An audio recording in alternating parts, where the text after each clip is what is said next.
This is Autoline Daily reporting on the global automotive industry. Another Chinese car company wants to buy part of Daimler. You may remember last year Geely bought nearly 10% of the German automaker, and Reuters reports that BAIC wants 5% as a way to secure its investment in Beijing-Benz Automotive, the joint venture between the two companies. That will cost around 3 billion euros, and both companies declined to comment on the report. But when Geely announced it acquired 10% of Daimler, it sent a shockwave through the German auto industry. You know, it sure is hard to keep track of who owns who in the auto industry these days. FCA recently sold its in-house supplier company, Magneti-Marelli of Italy, to Calsonic Kansai of Japan for $6.5 billion. But Calsonic Kansai is actually owned by the U.S. investment firm KKR. And even though Calsonic Kansai bought Magneti-Marelli, the new company was named Marelli. Got all that? Well, after a lot of study, they decided the Marelli name was better known than Calsonic. Car dealerships in the U.S. have parking lots jam-packed with new cars and trucks. Dealers love having a lot of inventory so they can sell customers the vehicle they want. But all that inventory is expensive. Car dealers have to finance and buy and insure those vehicles. That costs about $37 a day. Insurance alone runs $150 to $300 a month. So dealers have to sell those cars within 60 days if they want to make a profit.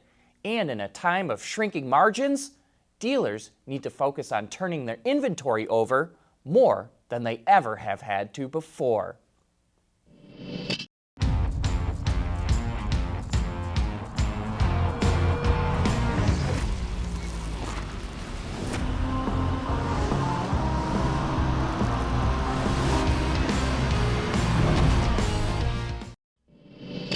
There's been 5 Formula One races this year, and Mercedes took first and second place in every one of them.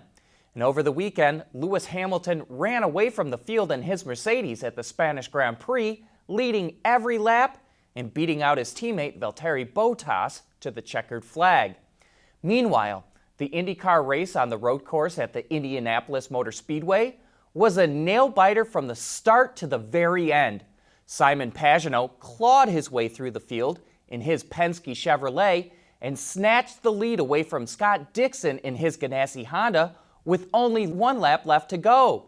As a light rain started to fall towards the end of the race, Pagenaud showed he could outbrake everyone and made up what seemed like an impossible gap to win the race. In NASCAR, Brad Keselowski came out of nowhere to power his Penske Ford Mustang ahead of the field and win the race at the Kansas Speedway. It's his 3rd win of the season and a pretty good weekend for Team Penske, winning both in IndyCar and NASCAR.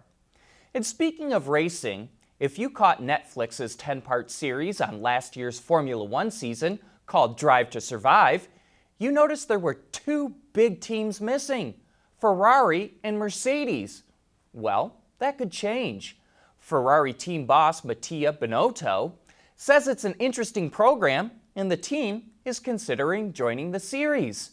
The team originally skipped out saying it needed to focus on the title battle, but the show may be too popular for that argument now. Autoline Daily is brought to you by Bridgestone Tires. Your journey, our passion. If you think the new Toyota Supra is just a BMW Z4, Toyota begs to differ. While the Supra shares a platform with the Z4, Toyota says it identified 9 areas of the rear structure that needed to be reinforced to increase rigidity, and it changed the front and rear suspension tuning as well. The Supra will be offered in 2 different grades, 3.0 and 3.0 Premium. Power comes from a 3-liter turbo inline-6 that develops 335 horsepower and 365 pound-feet of torque and is mated to an 8-speed automatic. Toyota estimates 0 to 60 miles per hour in 4.1 seconds, and that would make it the fastest Toyota ever made. What really sets the 2 trim levels apart from each other is the interior. The base comes with a 6.5-inch display screen, Bluetooth, and Alcantara seats. The Premium features an 8.8-inch display, navigation, upgraded audio system, wireless phone charging, and a head-up display. The 2020 Supra will have a starting price of just under $51,000, and that's including destination charges. And speaking of Toyota, on last week's Autoline After Hours, we were joined by Ryan Eustace, the VP of Automated Driving at the Toyota Research Institute. He was asked if he thinks LIDAR will win out in the long term or if it will be replaced by machine vision. Here's what he had to say. From a systems standpoint and thinking about reliability, I find the opportunity to have complementary sensing modalities as being part of just how you get to a level of redundancy and reliability. So, using radar, using ultrasonics, using LIDAR, using machine vision cameras, our approach to this is really to fuse information from all those different inputs.